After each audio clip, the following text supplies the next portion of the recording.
Oke, itu aja.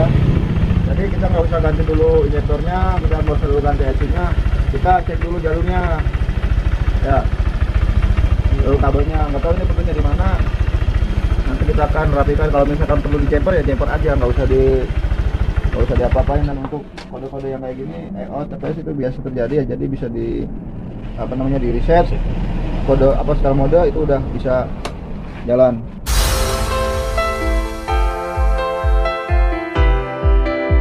Sini kita menemukan kode error pada motor Vario 125, yaitu adalah kode 7 EOT 8 TPS 12 injektor dan 2 CKP ya kan. Nanti kita akan periksa satu persatu, dimulai daripada sensor CKP ya.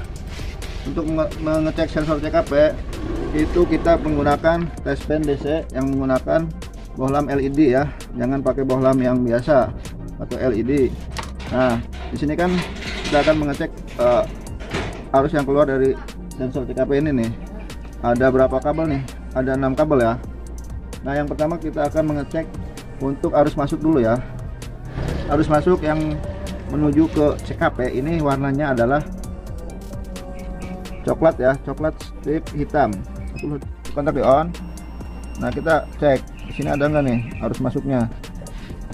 Arus masuk berarti salah tuh. Nah, ya ininya ke masa ya, satu kutub ke masa. Nah, ininya cari positifnya masuk nggak ke sini. Positif, fokuskan kepada positif yang masuk kepada sensor CKP dengan kunci kontak di on, kunci kontak di on. Nah, ini harus jalan, udah jauh. Oh ya, kunci kontak di on, ini harus nyala. Oke. Dengan ini positif ya. Kita akan mengecek untuk arus yang dari beberapa hole ini ya, ada sensor hole. Kita akan salah satunya kita ke pulser ya, ya, colokin kayak gini. Nah, diselah ini kunci kontak di on, lalu diselah. Diselah ya. Diselah berarti dia nyala. Untuk yang lainnya juga sama ya. Nah, diselah.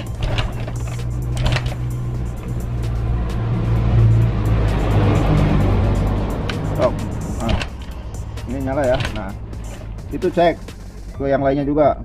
Kalau misalkan nyala semua berarti sensor TKP aman ya. Oke, kita akan bergerak kepada kode 12 nya. Nah kan, kode 12 itu positif ini. Positif keluar dari kunci kontak, kita standby di sini ya.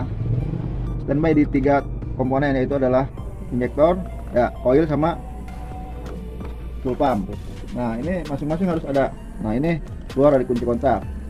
Jika kunci kontak dimatikan, mati. Kontak di on, hidup. Nah, kita akan mengecek untuk bagian arus negatif ya kan, sinyal negatif yang menuju ke injektor, apakah ada ataukah tidak. Itu sumbernya itu dari ECU ya kan. Nah, dengan ingin mengecek arus negatif tentunya ini pindahin ke positif ya, positif aki pindahin. Nah, positif aki. Nah, kita nyari arus negatif.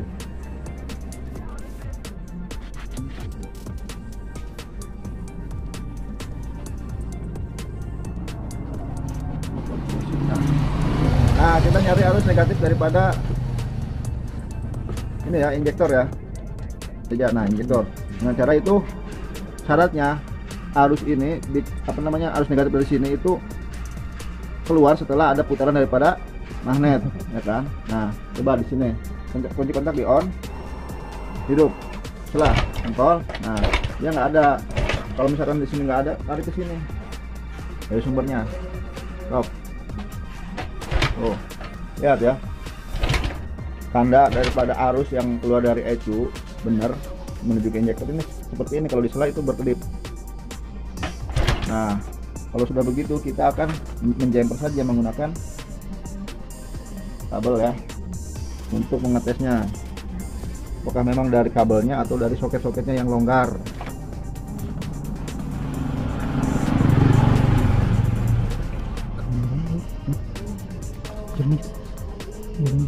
Nah,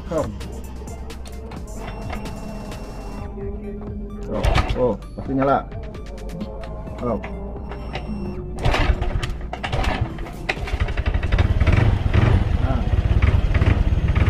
oke, itu aja.